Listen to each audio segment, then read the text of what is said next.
Oh yes, here we go. Universal Studios Japan. Opened in 2001, USJ is one of 6 Universal theme parks around the world and the first to open outside the US. And it is a spot that has been toward the top of our list ever since the planning for this trip began. USJ, Universal Studios Japan. Where we go? We're gonna run for Harry Potter. The park is spread over 130 acres and features 11 different areas for guests to enjoy. And chief amongst those was the 10th of these areas, the Wizarding World of Harry Potter, which opened back in 2014.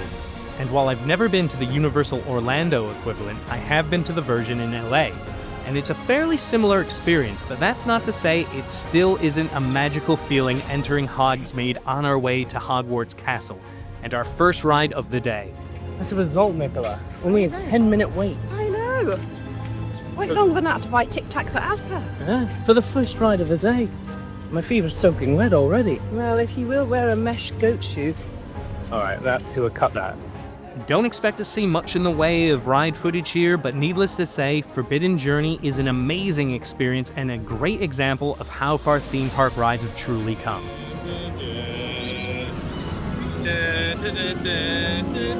Uh-oh. It's all getting scary. But with only one day at USJ, there would be no time to waste, so we quickly left the magical land of Potter behind and made our way across the park, passing our old friend Bruce along the way as we bypassed one Spielberg IP for another. It was time for the Jurassic Park area, which has been around since the park opened in 2001.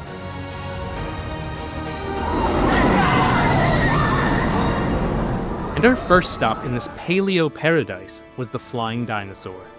I didn't know much about this one coming into this trip. In fact, based on the name, I thought it was more of a kid-oriented attraction. Boy, was I wrong.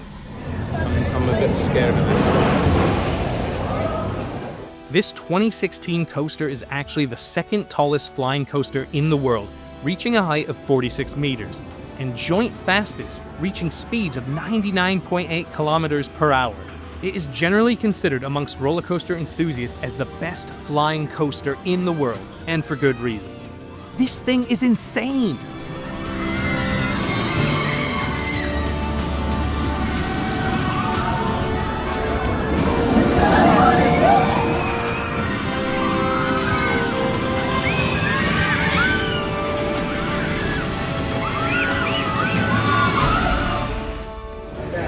What did you think of the flying dinosaur? I think my hair says everything. It was great.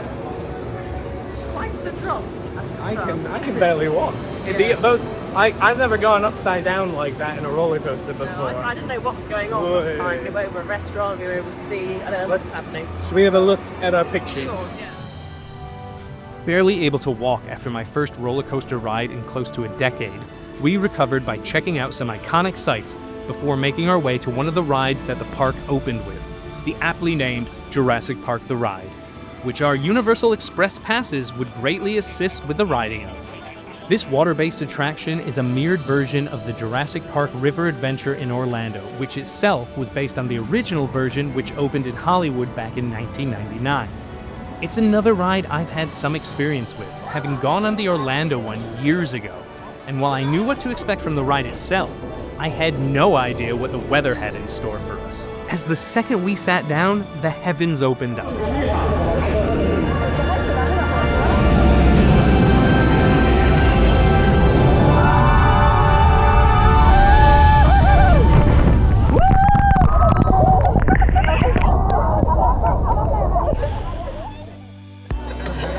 Very wet. Filled my trousers right. That's so wet. Way too wet. Soaked to the bone now, we tried to take shelter and dry off as much as possible in the gift shop. I love this guy.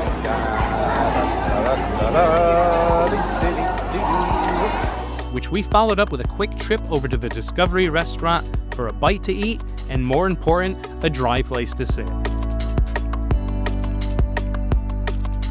And while we didn't have an extensive taste test of the menu, I can say that what we did eat today tasted better than your average amusement park grub.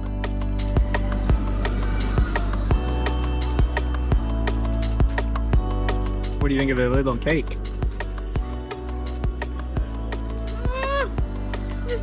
Absolute. Very wet start. We went on Jurassic Park the ride, knowing we'd get wet, not knowing we'd be part of a downpour. It was bad timing because look, now it's basically this time. it's Yeah. thunderstorm. It was 5 minutes of just intense wet. Right, yeah. But you can get a highball at Universal Studios, so come by, eh? I'm gonna get the crazy drink later. Imagine the thrill of that. That's Strong. oh, it's not yuzu highball. It's just a highball, so it's like a whiskey. Oh. I'll see.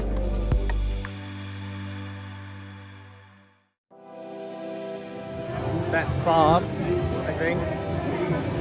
Or that's Bob. They all might be Bob. Do you want to go on Minion Mayhem? Where? Right there. What's the queue? God, 30 minutes, mate. Oh no, would it be good, mate? I'm not against it. We'll see a show.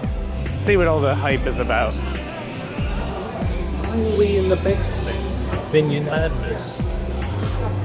Why are we riding a Minion ride at all? It's its natural ride. We might be subjected to tilts and jolts. Tilts and jolts, those are two of my favorite things. Do you have any of the following conditions? I picked up those on an hourly basis. That is Nicola's default. That is what. That's her posture. After an unplanned manic Minion experience, it was off to find our next adventure, exploring the park itself a bit on the way. USJ is amazingly themed, as you'd expect.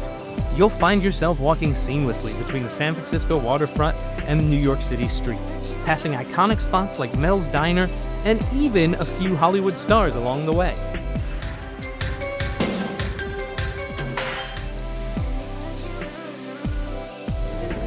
Oh my gosh.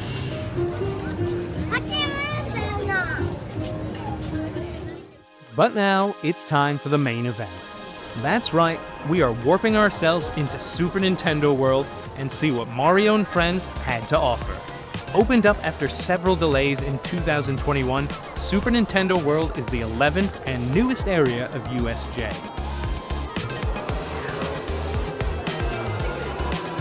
I love it here. It's just like a video game. Fully equipped with our power-up bands now, we would be ready for all the interactive fun that the area had to offer.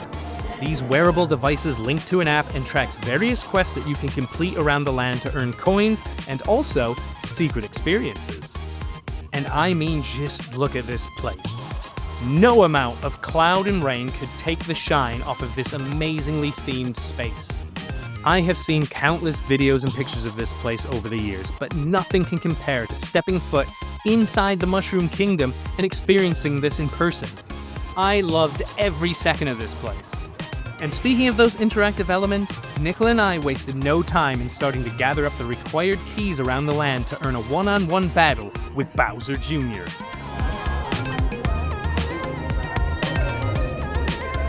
Another thing worth mentioning, and I'm sure this is true at all Universal locations, but the crew members really did add so much to the experience, with their never-wavering enthusiasm in the face of thousands of guests and gloomy weather to boot.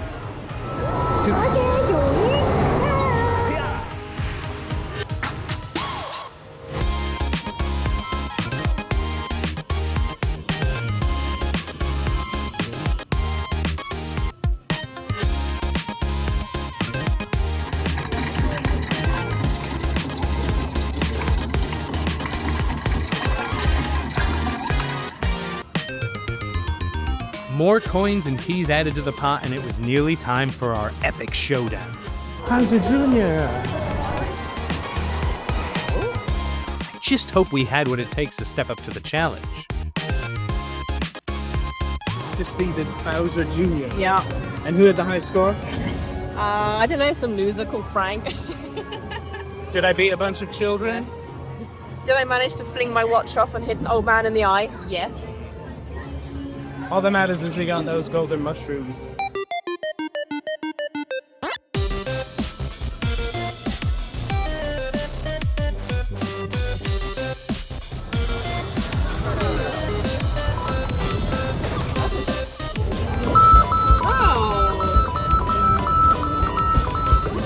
What party? Bowser Jr. brushed aside, and we trekked across the land because while we had done our best to gather coins and cred, there was also a ride, funnily enough, at this theme park to, well, ride. Mario Kart Bowser's Challenge, or Koopa's Challenge here in Japan, opened with the area in 2021, and it's an augmented reality dark ride and main attraction in this portion of the park. And like most modern rides at theme parks nowadays, the queue itself is part of the show. This one was filled with so many Easter eggs for fans of the long-running franchise to geek out over, myself included.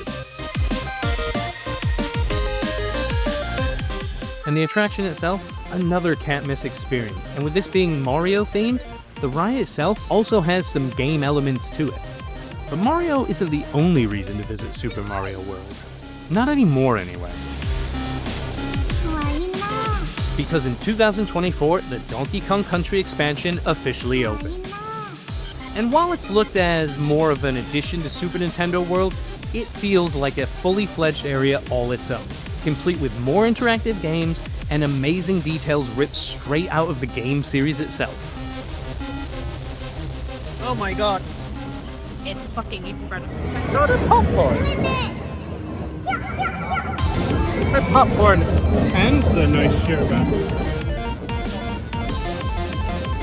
Donkey Kong Country. You do eat this up. This place is amazing. Great, I am loving Donkey Kong. And of course, it also has an anchor attraction of its own, which is well worth the wait to ride.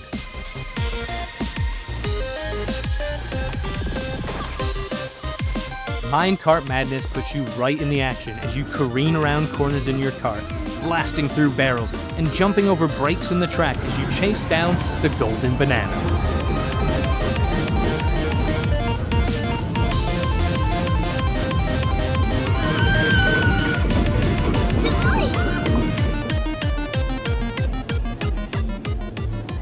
High scores achieved, and we said goodbye to Super Nintendo World.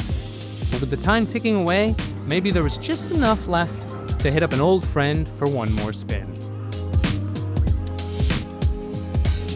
Just did the Flying Dinosaur a second time.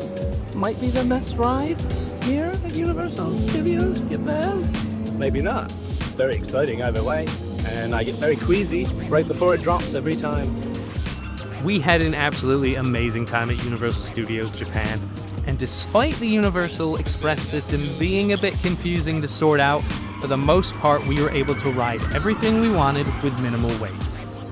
If you go to USJ, it's definitely worth springing for, especially if you only have one day at the park like we did. Another thrilling day in the books here in Osaka. And we've still only scratched the surface of this enigmatic city.